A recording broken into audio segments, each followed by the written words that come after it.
Hello students, welcome to our mains current affairs session, जिसमें आज हम डिस्कस करने वाले हैं अभी रिसेंटली पुडुचेरी यूनियन टेरिटरी ने अलग से स्टेटहुड की डिमांड की है। So what exactly the reason behind it, क्यों ये डिमांड हुई है। और ये पहली दफा नहीं है कि किसी यूनियन टेरिटरी ने अलग सेपरेट स्टेट की डिमांड की हो। अक्सर यूनियन टेरिटरीज डिमांड करती हैं, चाहे दिल्ली की बात करें, जम्मू कश्मीर के कंटेक्स्ट में हम बात करें, अक्सर यूनियन टेरिटरीज अलग स्टेटहुड की डिमांड करती हैं। सो पुडुचेरी ने ये डिमांड क्यों किया है जानेंगे, और क्या पुडुचेरी को अलग से स्टेटहुड बना देना चाहिए, क्या चैलेंजेस हैं, ये सभी एस्पेक्ट्स को, सभी फेसेट्स को हम एक एक करके डिस्कस करेंगे। साथ ही साथ यूनियन टेरिटरी का ओरिजिन कहां से होता है इसे भी हम समझेंगे। तो चलिए student, let us start to this session. First of all let us know कि अभी रिसेंटली क्या हुआ है। सो रिसेंटली जो पुडुचेरी के सीएम हैं, जिनका नाम है एन रंगास्वामी, ठीक है, एन रंगास्वामी जो है, इन्होंने डिमांड किया है अलग से स्टेटहुड का, कि पुडुचेरी को अलग से स्टेट बना दिया जाए। कारण जो है इसके पीछे बड़ा इन्होंने क्लियरली कैटेगरिकली ये कहा है कि भाई central government has paid no special heed towards the development of Puducherry. Economic development यहां का नहीं हुआ, अनएम्प्लॉयमेंट बढ़ा है, इंफ्रास्ट्रक्चर डेवलपमेंट नहीं हुआ है, ठीक है। तो कहीं ना कहीं इन सभी बातों को ध्यान में रखते हुए ये बड़ा जरूरी है कि से अगर स्टेट पुडुचेरी को बना दिया जाएगा तो ज्यादा पुडुचेरी डेवलप कर पाएगा, ज्यादा विकास कर पाएगा, क्योंकि ज्यादा स्टेट के पास पावर्स होंगी। तो ये आधार बनाया है आपके अभी रिसेंटली ये जो डिमांड की गई है। नाउ टॉक अबाउट, थोड़ा सा हम जानेंगे कि भाई कॉन्स्टिट्यूशनली यूनियन टेरिटरी की शुरुआत कहां से होती है। देखिए, जब हमारा संविधान बना था 1949 में, हमारे कॉन्स्टिट्यूशन में ये कहा गया, ठीक है, हमारे कॉन्स्टिट्यूशन में जब हमारा कॉन्स्टिट्यूशन बनके तैयार हो गया था, so it was said that कि भाई Indian federal structure was divided in 4 parts, जिसमें पार्ट ए स्टेट्स होंगे, पार्ट बी स्टेट होंगे, part C and part D, 4 भागों में विभाजित किया गया था पूरे भारत को। ऐसे स्टेट्स जो डायरेक्ट ब्रिटिश इंडिया के कंट्रोल में हैं, उन्हें, या ब्रिटिश इंडिया प्रोविंसेस जिन्हें कहा जाता था, ठीक है, उन्हें गवर्नर्स द्वारा रन किया जाएगा, ऑलराइट, और वो पार्ट ए स्टेट की कैटेगरी में आएंगे। सेकेंड है प्रिंसली स्टेट्स, जो आपकी रियासतें थी, राज प्रमुखों द्वारा चलाई जा रही थी, उन्हें पार्ट बी स्टेट में रखा गया था। पार्ट सी स्टेट्स में बेसिकली आपकी चीफ कमिश्नर प्रोविंसेस आती थी, और कुछ जो स्मॉल प्रिंसली स्टेट्स थी उन्हें भी पार्ट सी स्टेट में रखा गया था। और पार्ट डी में basically territory of Andaman Nicobar island, ठीक है, इसे रखा गया था, जो कि लेफ्टिनेंट गवर्नर द्वारा गवर्न की जाएगी, ये बात कही गई थी। But later on state reorganisation act took place in 1956, जिसमें स्टेट पार्ट सी और पार्ट डी को मर्ज करके ये डिसाइड किया गया कि एक अलग से यूनियन टेरिटरी बना दी जाएगी, जिस पर डायरेक्ट सेंट्रल गवर्नमेंट का नियंत्रण रहेगा, कंट्रोल रहेगा, ठीक है।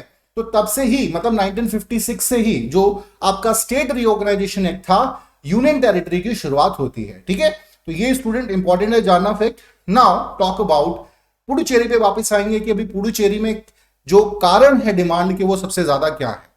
सबसे बड़ा कारण है लिंग्विस्टिक एंड कल्चर रीजंस। ये कहा जाता है कि भाई लिंग्विस्टिक एंड कल्चरल यूनिटी जो है पुडुचेरी की, वो बढ़ेगी अगर इसको स्टेटहुड का दर्जा दिया जाता है।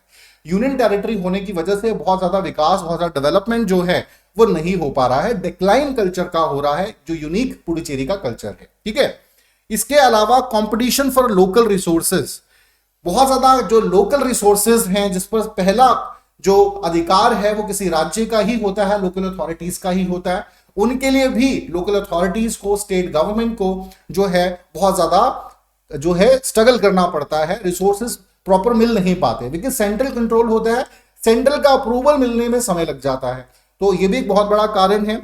इसके अलावा गवर्नमेंट नेग्लिजेंस जो है, सेंट्रल गवर्नमेंट का नेग्लिजेंस है, बहुत लंबे समय से केंद्र सरकार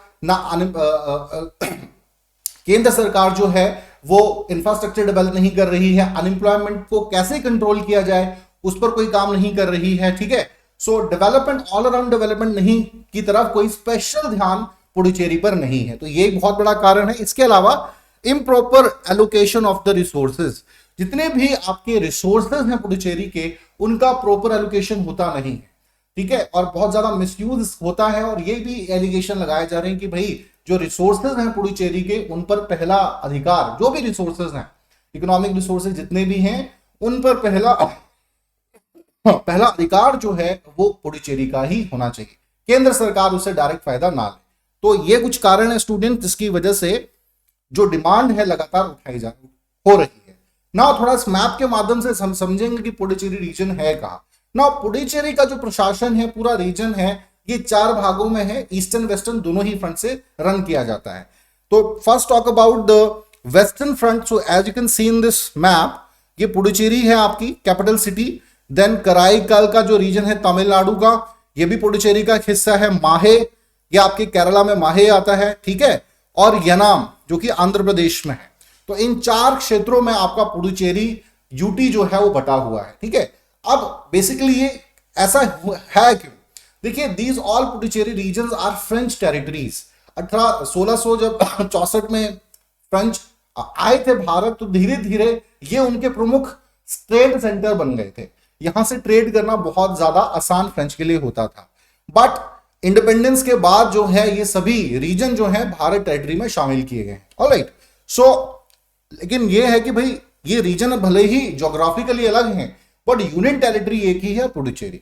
सो अब सबसे बड़ा जो एक हर्डल बताई जा रही है कि इसको स्टेट का दर्जा नहीं दिया जाना चाहिए, वो यही है कि भाई ज्योग्राफिकली जब रीजन्स आपस में जुड़े नहीं होते हैं तो उसको स्टेट का दर्जा कैसे दिया जा सकता है। तो ये सबसे बड़ा जो है पुडुचेरी को स्टेटहुड ना मिलने का कारण भी है। ऑलराइट, सो दूसरा कारण और भी बहुत ज्यादा है कि भाई ये भी बात कही जा रही है कि अगर स्टेटहुड दे दिया जाता है तो यहाँ की जो डिफरेंट कम्युनिटीज हैं, कास्ट हैं, डोमिनेंट जो कम्युनिटीज कास्ट हैं, उनको आगे आने का मौका मिलेगा, ठीक है, पॉलिटिक्स में या आगे वो फ्रंट पर आ पाएंगे और फर्दर जो है उनकी हेगेमनी जो है वो देखने को मिलेगी।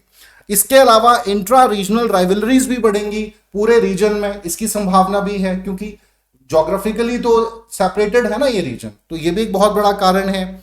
इसके अलावा कि भाई रिसोर्सेज जो है, बाउंड्री डिस्प्यूट्स होंगे कि भाई यहाँ पुडुचेरी है, यहाँ के बाउंड्री डिस्प्यूट्स अलग होंगे, यहाँ के अलग होंगे, तो एक स्टेट के अंदर इसको कैसे मैनेज किया जाए, इन सभी के साथ ये प्रॉब्लम आएगी। साथ ही साथ वाटर डिस्ट्रीब्यूशन की समस्या एक बहुत बड़ी होती है, वाटर एलोकेशन का, रिवर वाटर्स का, ठीक है, तो उसको कैसे मैनेज किया जाएगा। तो ये कुछ चैलेंजेस जो हैं।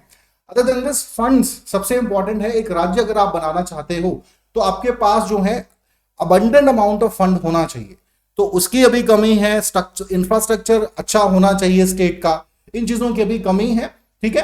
तो कैसे पुडुचेरी ऑर्गेनाइज तरीके से काम कर पाएगा as a state? Union territory तो भाई केंद्र सरकार की जिम्मेदारी है, चल रहा है, लेकिन as a state 4 different regions में आप कैसे मैनेज करोगे? तो यही सबसे बड़ा चैलेंज पुडुचेरी के सामने है।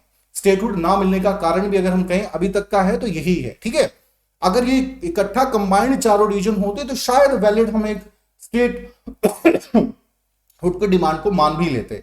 हाँ, अगर स्टेट का दर्जा सॉरी अगर आप स्टेट का दर्जा पुडुचेरी को नहीं भी दे रहे हैं, बट इन दैट केस केंद्र सरकार की ये जिम्मेदारी है that special heat should be पे टुवर्ड्स पुडुचेरी। जो भी अगर आप डेवलपमेंट प्रॉपर यहाँ का कराएंगे, इंफ्रास्ट्रक्चर डेवलपमेंट कराएंगे, जॉब्स जो है प्रॉपर यहाँ के लोकल्स को मिल पा रही है कि नहीं। देखिए, यूनियन टेरिटरी जनरली वही रीजन होते हैं दो are very small in size.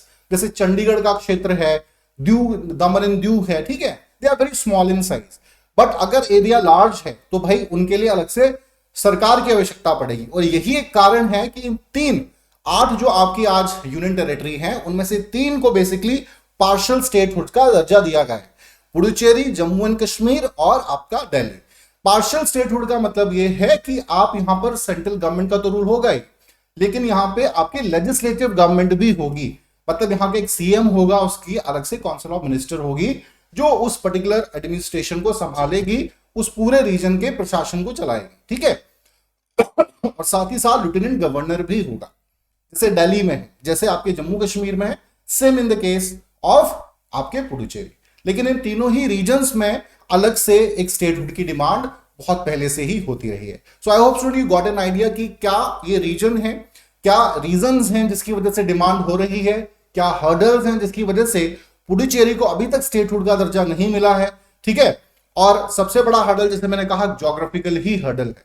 So I hope student आपको अच्छे से क्लैरिटी आज के टॉपिक की हुई होगी। तो आज के लिए इतना ही। Thank you very much.